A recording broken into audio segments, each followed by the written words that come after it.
Hola, ¿qué tal? Mi nombre es Vanessa Espinosa Díaz. El día de hoy me toca presentarles el tema de concentración y dilución de orina, regulación de la osmolaridad del líquido extracelular y de la concentración de sodio.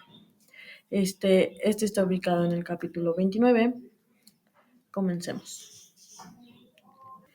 Bueno, acerca de este tema les daré una pequeña introducción. Bueno, la concentración y dilución de la orina es un proceso que se lleva a cabo en los riñones, que es para que los riñones puedan concentrar o diluir el líquido tubular y de esta forma variar la cantidad de agua y solutos excretados de acuerdo con las necesidades de nuestro organismo. Intervienen en el asa de la nefrona, el túbulo contorneado distal, el túbulo colector, el intersticio, los vasos peritubulares y el volumen sanguíneo circulante. Bueno, para el correcto funcionamiento de las células del organismo, estas deben estar bañadas en líquido extracelular con una concentración relativamente constante a electrolitos. La osmolaridad está determinada entre la cantidad de soluto, principalmente cloruro de sodio, dividida por el volumen del líquido extracelular. Por otra parte, el agua corporal total está controlada por la ingestión de líquido, que está regulada por los factores que determinan la sed, y dos, por la excreción renal de agua controlada por los múltiples factores que influyen en la filtración glomerular y la reabsorción tubular. Bueno, empecemos con el siguiente tema. El primer tema, perdón. Los riñones excretan un exceso de agua mediante la formación de una orina diluida. Bueno, pues aquí lo principal es que los riñones normales poseen una capacidad enorme para variar las proporciones relativas de solutos y agua en la orina en respuesta de diversas situaciones. Bueno, por el contrario, cuando existe una deficiencia de agua en el organismo y la osmolaridad del líquido extracelular está elevada, los riñones pueden excretar orina con una concentración de 1.200 y 1000.400 miliosmoles. Otra cosa muy importante es que existe un exceso de agua en el organismo y la osmolaridad del agua corporal está reducida. Los riñones pueden excretar orina con una osmolaridad de tan solo 50 milismol por litro, una concentración que solo equivale a cerca de una sexta parte de la osmolaridad del líquido extracelular normal. Bueno, lo siguiente es, la hormona antidiurética controla la concentración de la orina. Bueno, aquí el organismo cuenta con un sistema de retroalimentación muy eficiente para regular la osmolaridad y la concentración de sodio en el plasma, que actúa modificando la excreción renal de agua con independencia de la excreción de solutos. Aquí un efecto fundamental de esta retroalimentación es la hormona antidiurética, también llamada vasopresina. Cuando la osmolaridad de los líquidos corporales aumenta por encima de lo normal, es decir, los solutos de los líquidos corporales se concentran demasiado, el lóbulo posterior de la hipófisis secreta más ADH, que aumenta la permeabilidad al agua de los túbulos distales y de los conductos colectores. Este mecanismo eleva una reabsorción de agua y reduce el volumen urinario, pero no altera notablemente la excreción renal de los solutos. Cuando hay un exceso de agua en el organismo y la osmolaridad del líquido extracelular se reduce, desciende la secreción de ADH en el lóbulo posterior de la hipófisis, lo que disminuye la permeabilidad al agua del túbulo distal y los conductos colectores y conduce a la excreción de mayores cantidades de orina más diluida. De este modo, la falta de ADH determina en gran parte que el riñón excreta orina diluida o concentra. Em,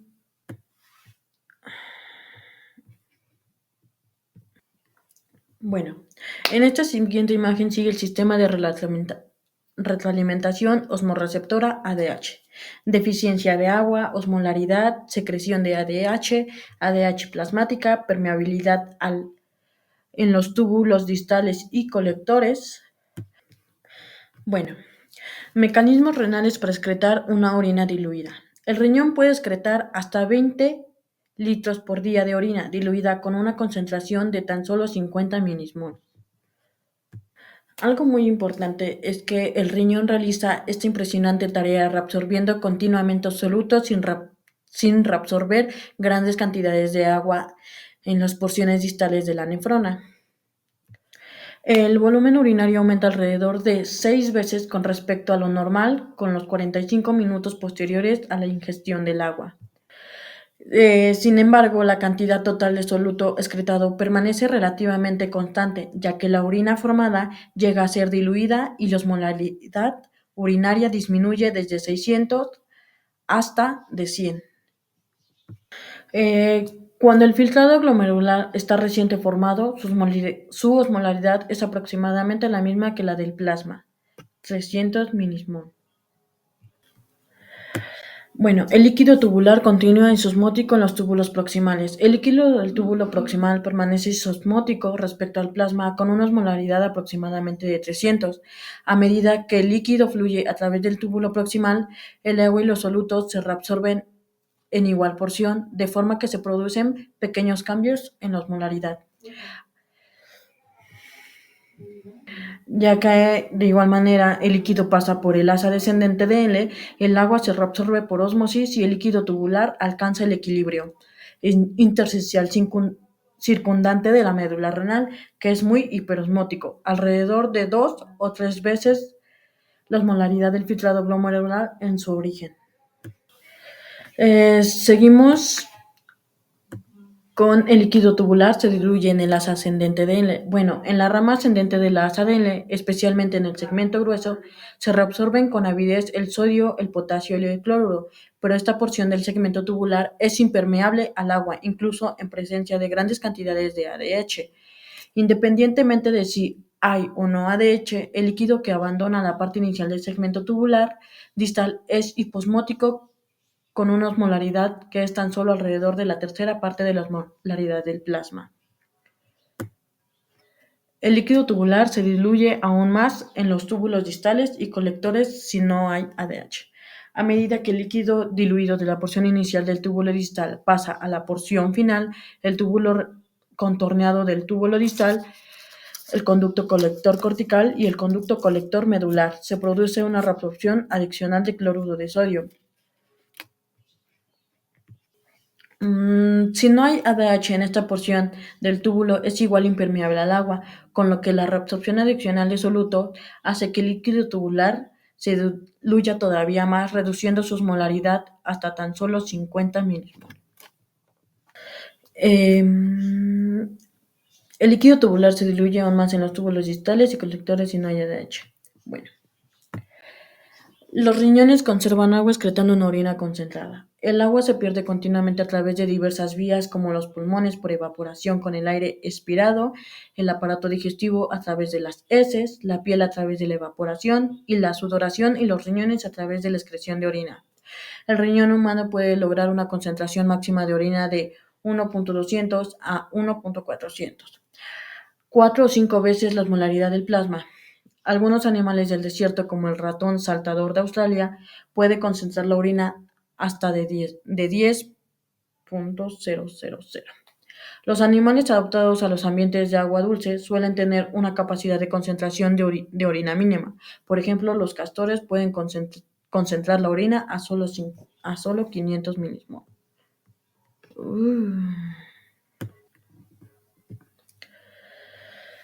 Como aquí lo muestro en la imagen, humanos de 1200 a 1400, el ratón del desierto de 10.000 milismol y el castor de 500 milismol. Volumen obligatorio de orina. Un ser humano normal, pues es un pequeño ejemplo, un ser humano normal de 70 kilogramos debe ingerir unos 600 milismol de soluto al día. Si la capacidad de concentración máxima es de 1200, el volumen mínimo de orina que debe excretarse, llamado volumen obligatorio de orina, puede calcularse como 600 milismol por día es igual a 0.51 días. Esta pérdida mínima de volumen en la orina contribuye a la deshidratación junto a la pérdida del agua en la piel, el aparato respiratorio y el tubo digestivo cuando no se dispone de agua para beber. Densidad específica de la orina. Bueno, la densidad específica de la orina se usa a menudo en los centros clínicos para proporcionar una rápida estimación de la concentración de solutos en la orina. No obstante, la densidad específica de la orina es una medida del peso de solutos en un volumen dado de orina y por tanto está determinada por el número y el tamaño de las moléculas del soluto. La densidad específica de la orina se expresa generalmente en gramos por milímetros y en los seres humanos suele estar comprendida entre 1,002 y 1,028 gramos por milímetro, con un aumento de 1 por cada 35 a 40 milismoles de aumento en la molaridad de la orina. Se dispone de tiras reactivas para medir la densidad específica aproximada de la orina, si bien la mayoría de los laboratorios realizan la medición de un refractómetro. Como en esta imagen, la relación entre densidad específica y osmolaridad de la orina. Excreción de una orina concentrada requiere concentraciones altas de ADH y médula renal osmótica. Bueno, aquí existen dos requisitos básicos para formar una orina concentrada, que son una concentración elevada de ADH, que aumenta la permeabilidad de los túbulos distales y los conductos colectores al agua y permite que estos segmentos tubulares reabsorban agua con avidez. La segunda es una elevada osmolaridad de líquido del intersticio medular renal que proporciona el gradiente osmótico necesario para reabsorber el agua en presencia de concentraciones altas de ADH. Seguimos. El mecanismo multiplicador de contracorriente da lugar a un intersticio medular renal hiperosmótico. Bueno, esto depende de la disposición anatómica especial de las asas de L y de los vasos rectos, los capilares peritubulares especializados de la médula renal. La osmolaridad del líquido intersticial en casi todas las partes del cuerpo es de unos 300, que es similar a la osmolaridad del plasma. La osmolaridad del líquido intersticial en la médula renal es mucho mayor y puede aumentar progresivamente de unos 1200 a 1400 en la punta pélvica de la médula. Hay principales factores que contribuyen al aumento de la concentración de solutos en la médula renal, que son 1. El transporte activo de iones sodio y con transporte de iones potasio, cloruro y otros fuera de la porción gruesa de la rama ascendente. 2. El transporte activo de iones desde los conductos colectores hacia el intersticio medular. 3. La difusión facilitada de urea desde los conductos colectores de la médula interna hacia el intersticio medular.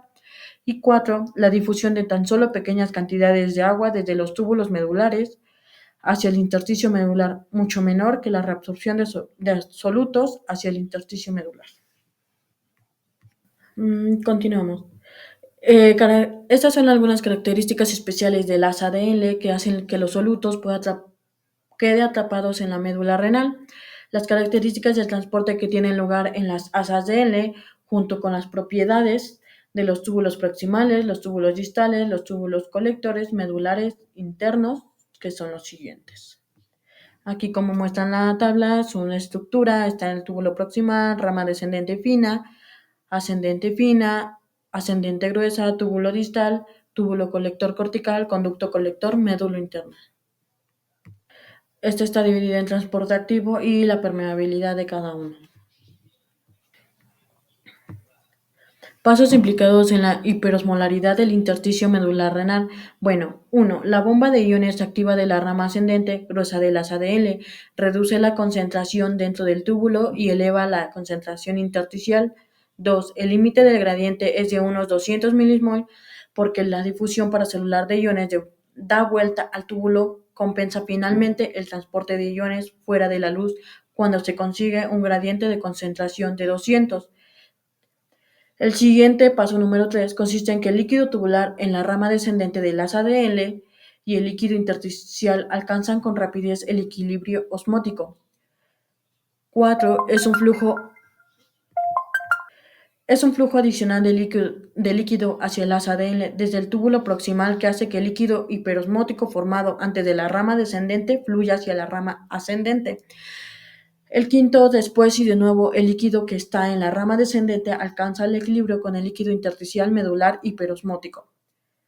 Y por último, el paso 6, a medida que el líquido tubular hiperosmótico procedente de la rama descendente del asa ADN fluye hacia la rama ascendente, todavía más soluto es bombeado continuamente fuera de los túbulos y se deposita en el intersticio medular. Algo muy importante es que estos pasos se repiten una y otra vez con el efecto neto de añadir más y más solutos a la médula por encima de agua. Por el encima de agua. Con el tiempo suficiente, este proceso atrapa gradualmente solutos a la médula y multiplica el gradiente de concentración establecido por el bombeo activo de iones fuera de las ramas ascendente gruesa de las ADN. En esta imagen van los pasos, uno, dos, tres, conforme se los fui diciendo.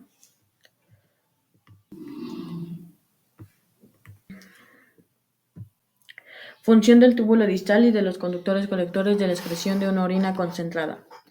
La primera parte del túbulo distal diluye más el líquido tubular porque este segmento, como el asa ascendente de L, transporta de forma activa cloruro de sodio fuera del túbulo, pero es relativamente impermeable al agua. Cuando hay una concentración alta de ADH, el túbulo lector cortical se hace muy permeable al agua, de manera que se reabsorben ahora grandes cantidades de agua desde el túbulo hacia el intersticio de la corteza, donde es barrida por el flujo rápido de capilares peritubulares.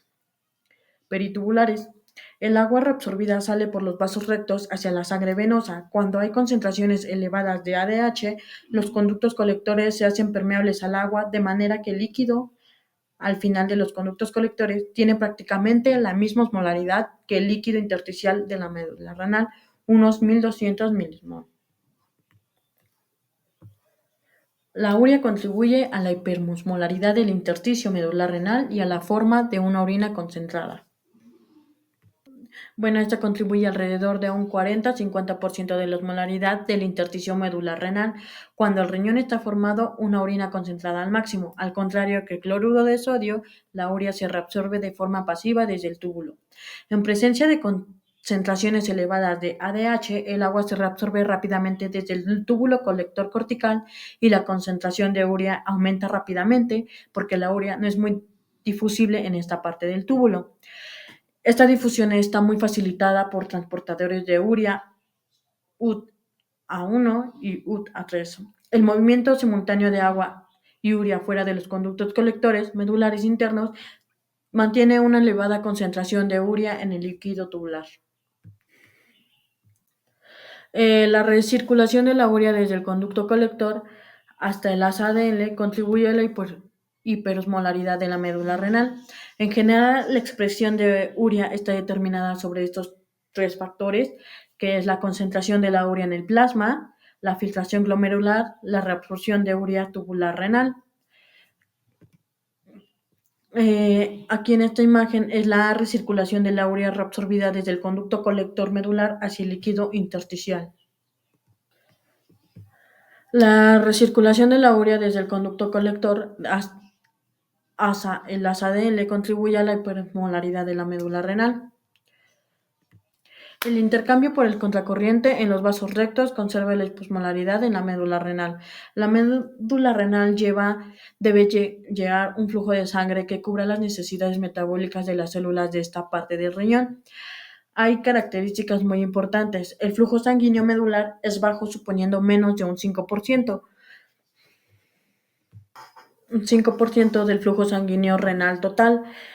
Este flujo sanguíneo lento es suficiente para cubrir las necesidades metabólicas de los tejidos, pero ayuda a minimizar la pérdida de los solutos del intersticio medular.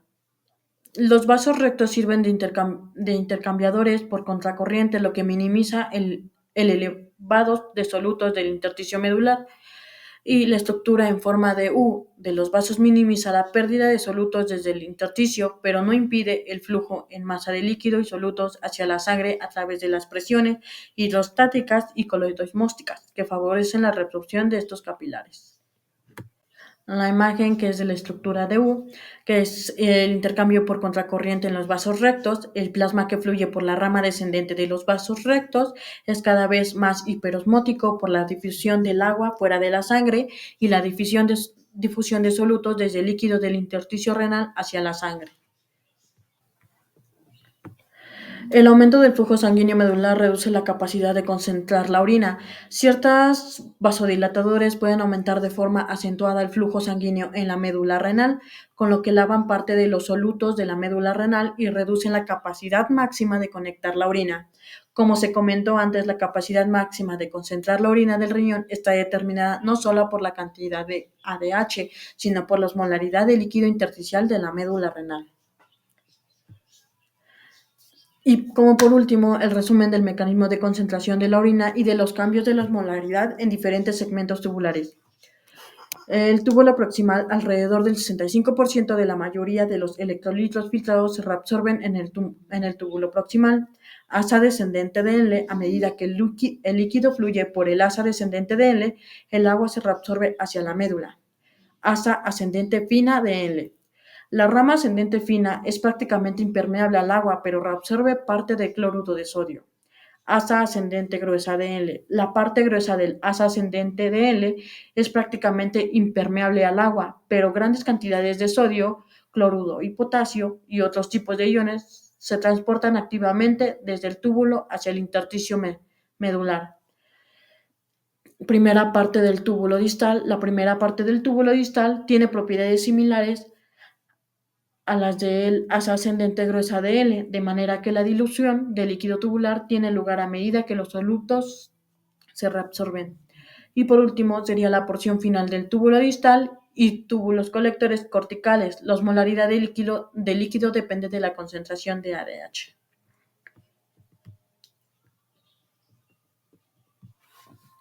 Gracias.